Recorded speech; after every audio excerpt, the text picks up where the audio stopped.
The museum in Paestum is the place where the greatest collection of illustrated vases attributed to the production of Paestum, with red figures dating back between the end of the 5th century and the beginning of the 3rd century BC is hosted.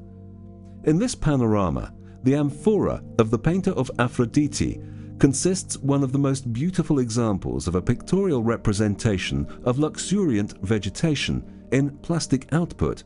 which pictures an illustrated scene and which has made, since its discovery, this object an exceptional piece inside the pottery decoration of Magna Grecia and the production of the ateliers in Paestum.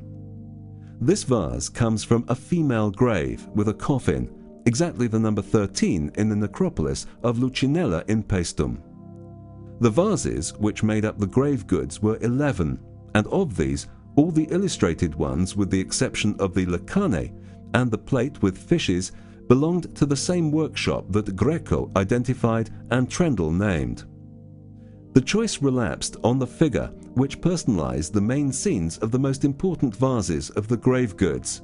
the goddess Aphrodite, used in as much topics beloved to her, the Epiphany of the Goddess, the Judgment of Paris, Aphrodite, and Dionysus. By consent, the artisan who produced the objects, which will accompany forever the deceased in her journey beyond her life, is considered a painter of Paestum, trained in the workshops in Apulia, famous for their constant and wise use of polychromy.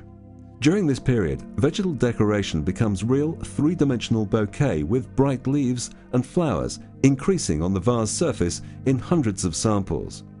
Fresh and spontaneous, these elements, once decorative only of the less important parts of the vase, nowadays they become the starting point of lively and realistic narration of nature, whose symbolic nature is evident, also when its precise meaning seems to be ambiguous, and that, according to the researcher, it seems to be deeply rooted in the profit of the amount typical of the famous painting.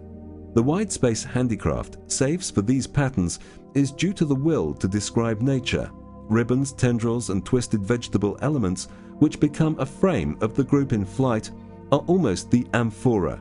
correlating in a harmonious combination the birth of a divine being and the Dionysian environment which develops on the other side of our majestic vase.